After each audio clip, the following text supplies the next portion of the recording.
And we begin this Sunday morning with the very serious allegations leveled at a sitting president of the United States. A deep dive and breaking news this morning into claims of influence peddling and selling out America while pocketing cash for himself and his family, and the impact to U.S. national security. Here's House Oversight Committee Chairman Congressman James Comer with me on Friday morning on Fox Business's Mornings with Maria. Watch.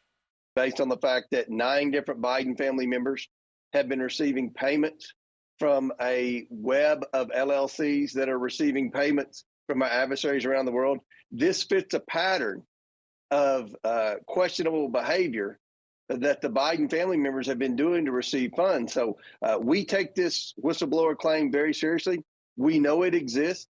We know the FBI has the document. I can tell you this, the Biden family have received a lot of payment from the Chinese Communist Party, from entities that are state-owned entities.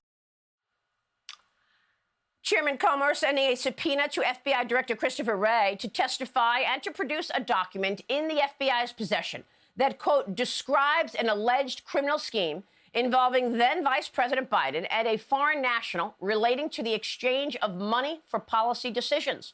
This comes as Secretary of State Anthony Blinken denies he pushed for 51 intelligence officials to sign a letter calling the Biden laptop Russian disinformation right before the election, and then lied about it under oath, as Senator Ron Johnson told us right here last week.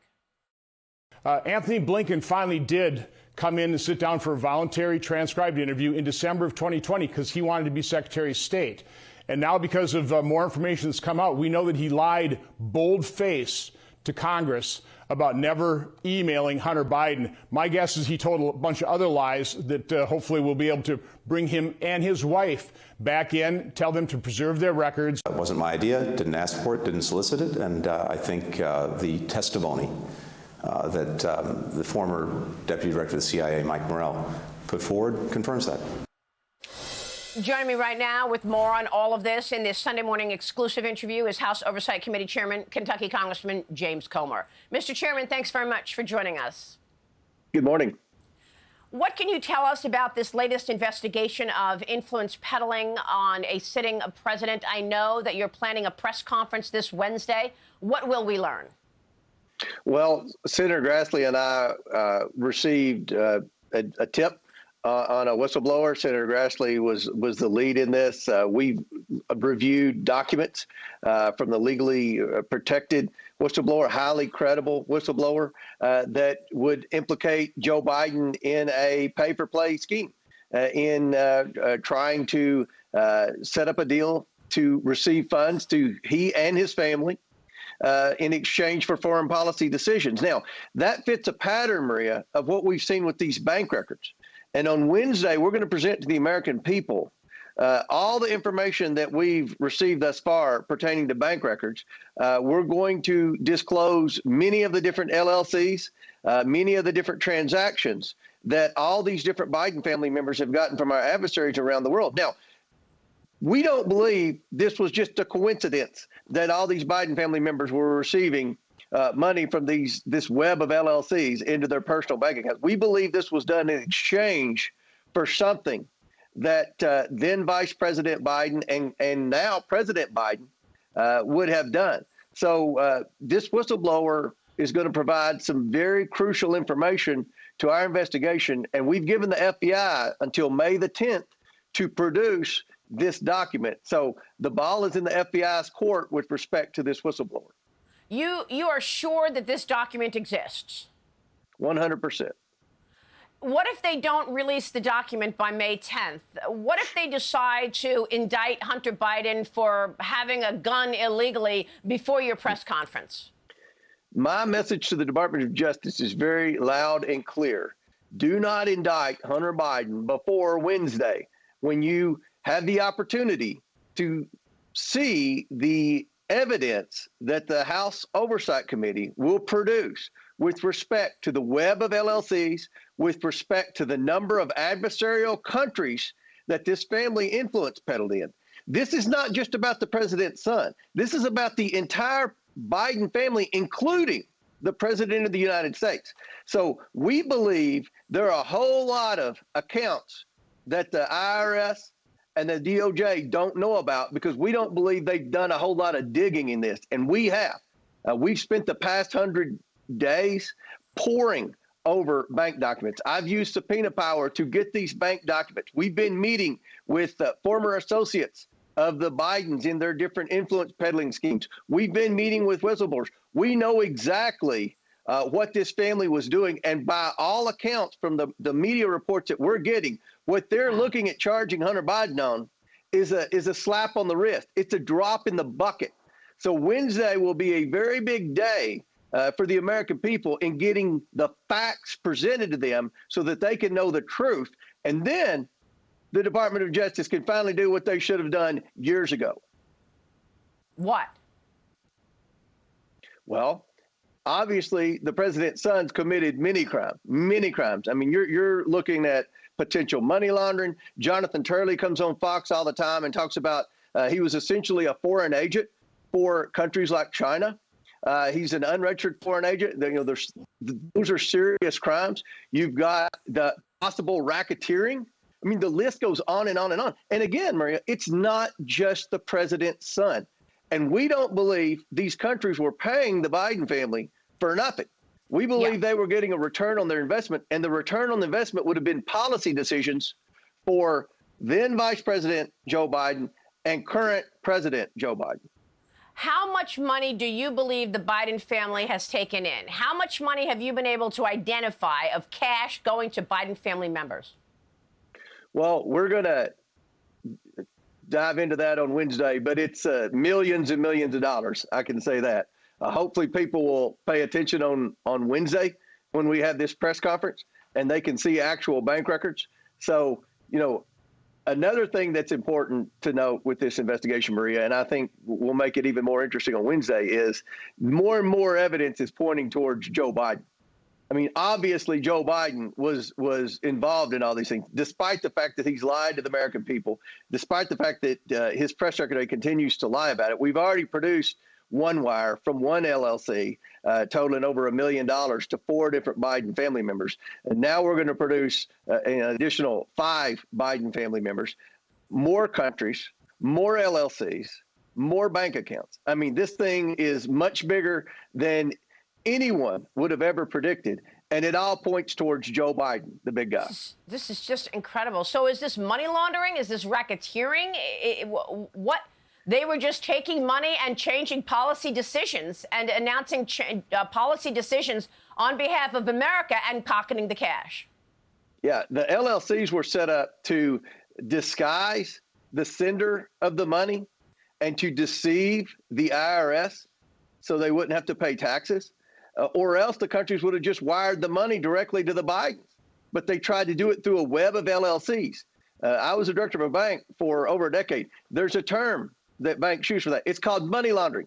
And obviously the bank violations that we looked at Treasury, many banks suspected the same thing. So the Department of Justice has a whole menu of options to go after this family on, not just the president's son, but this family. And it's not going to be lying on a gun application or not paying taxes for 1 or 2 calendar years. I don't think they realize how many different LLCs and how much different money the Bidens laundered into their personal accounts. So there's a whole lot of information here for the Department of Justice to use. And by all accounts, I don't think they're aware of the majority of it. One of the critical decisions that this president made during the first couple of weeks of his presidency was to cancel the China initiative. This is a Trump-era initiative, which was actually indicting those people who were getting paid by communist China to send intellectual property and information from America back to China. Secretary Pompeo closed down the entire Houston embassy over the surveillance and that, as well as others. Is the China initiative cancellation one of those decisions that Joe Biden got paid for? Well, it's very suspicious why he did it. I mean, this is one of the worst decisions with respect to national security that Joe Biden made as president. And he did it right out of the bat.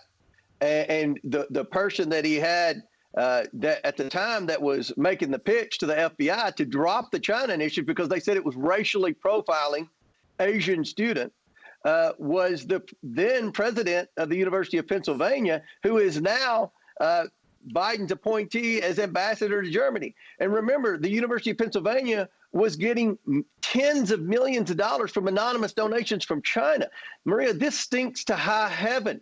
The amount of money that China has sent Biden and Biden family entities has apparently impacted many decisions that this administration has made that were adversarial to every American. Our national security is at risk because of bad policy decisions that Joe Biden made that put China first and America last.